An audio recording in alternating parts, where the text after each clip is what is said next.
ഈ മരുന്ന് ഒരൗൺസ് വീതം 3 നേരം കഴിക്കുക. 2 ആഴ്ച കഴിഞ്ഞിട്ട് വന്ന് വിവരം പറയാം.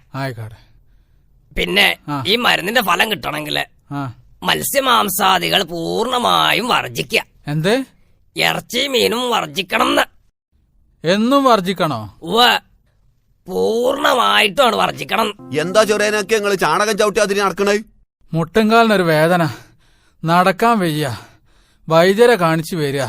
എന്നിട്ട് വൈദ്യരെന്തേ പറഞ്ഞ്? ഇറച്ചിയും മീനും നിർബന്ധമായിട്ട് വർജിക്കണമെന്നാ വൈദ്യര് പറഞ്ഞത്.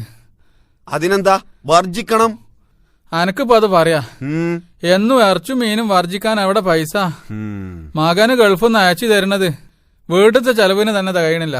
അതൊന്നും പറഞ്ഞാ പറ്റൂല, അസുഖം മാറണ്ടേ. എന്ന് വെച്ച് ഏതെങ്കിലും ഒന്ന് വർജിക്കണമെന്ന് പറഞ്ഞാ തിരക്കടില്ല. ഇതിപ്പോ ഇറച്ചും മീനും വർജിക്കണമെന്ന് വെച്ചാല് അതിന് പണിണ്ട്. ഉച്ചക്ക് ഇറച്ചി വർജിക്കുക, രാത്രി മീനും വർജിക്കുക. പിന്നെ ആഴ്ചയില് കല്യാണവും സൽക്കാരൊക്കെ ആയിട്ട് 1-2 ദിവസം കിട്ടാതെക്കൂല. അന്ന് പള്ള നിറച്ച് ചിക്കനും വർജിക്കുക. എങ്ങനെങ്കിലൊക്കെ ഈ അസുഖം മാറിപ്പോയിക്കോട്ടെ.